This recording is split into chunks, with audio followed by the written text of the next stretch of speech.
Hello, everyone. Welcome back to the tea. So, today we're talking about Russell and Sierra, and Russell shares the qualities he was looking for in a wife. Let me ask you this. Let me just before I go. Let me ask you this.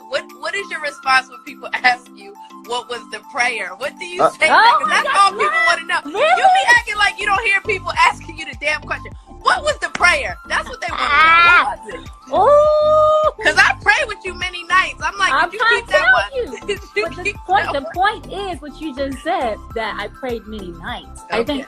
I think that's the biggest thing is like people always say the prayer. It's not just one prayer, it's multiple prayers. Like especially, when you're going through a big transition in life. Like for me, as we all know, I was single mom in it. That was something I never envisioned, never imagined. And I think at that point, when you're in a time like that in your life, you have to think about like exactly where you are and where you want to go. And so, Because I remember you always telling me like you have to envision it, speak it, believe you have it. to, because if you don't have a vision for where you're trying to get to, you'll just keep shooting in the dark. You won't get anywhere. And so I think that was the biggest thing is like, I knew at that place in my time, at that time in my life, that for me, I had to be Look at intentional. Russ. No, I did. I had to be intentional. Well, the funny thing is that everybody asks, what the prayer was for Sierra, but nobody really asked me what was the prayer for me. Nobody ever. You're right. Nobody. Okay, bro. What was the prayer for you? So let me tell y'all something. I was single. I was doing, hanging out, doing thing, whatever that means. Doing what, bro? Doing what thing? Hey, listen. That's a later conversation. Oh Lord.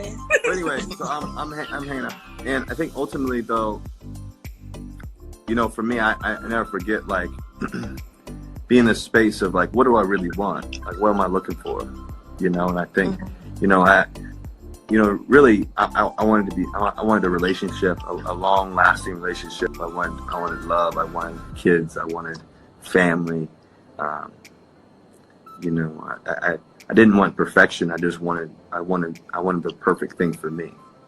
And so, anyway, so I ended up writing down my 5 non-negotiables, because really, really, marriage is a partnership. It's a business deal in a way, but it's really a partnership. It's like, hey, we're going to do this forever.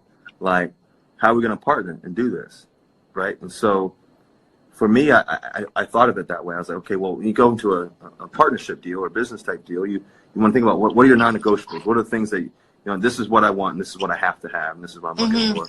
So I wrote down my five non-negotiables, and producer Lala over here getting on the deets. I'm going in. Look, how did I turn into the damn interviewer? But the reality is, hold on one second. Hold on. The reality is that sorry, I'm just texting her. The reality is that for me, for the 5 non-negotiables was more what I had to write down. I had to write down what those were. I had to have a clear vision of what that was. And so for my 5 non-negotiables, the first one is I wanted a woman of faith.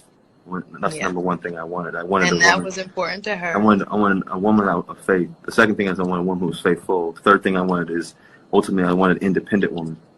I wanted a person that didn't have to be Sierra. They could be doing whatever, but they had their own identity. They had their own perspective on what they wanted to do in life and how they wanted to impact people.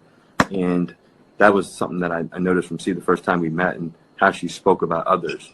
The fourth thing was I wanted a woman who was going to love me the way that my mom loved my dad when he was on his deathbed, and how my mom took care of my dad no matter what the circumstances were, no matter how hard it got. Our family, to be honest, we went bankrupt at one point. And it was hard. It was heavy. It was heavy times. And you have to be able to, my dad always knew that we were going to be good. That we were going to be good. My brother, myself, and my sister, that we were going to be okay because my mom was helping lead the way, and she had a great perspective. And the fifth thing was ultimately I wanted a woman who was going to tilt the room.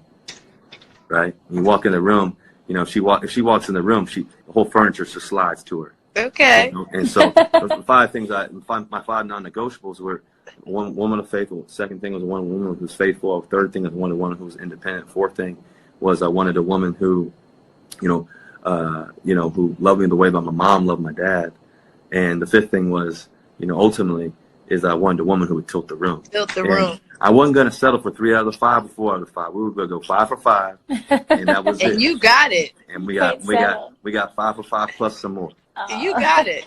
You got it. That was really what we were. Are you crying? Yes, I am. Sorry, because I'm hormonal too. But I mean, I guess It is sweet, yeah. but it's so nice to hear it all over again. Let me know what you guys think. Don't forget to comment and subscribe.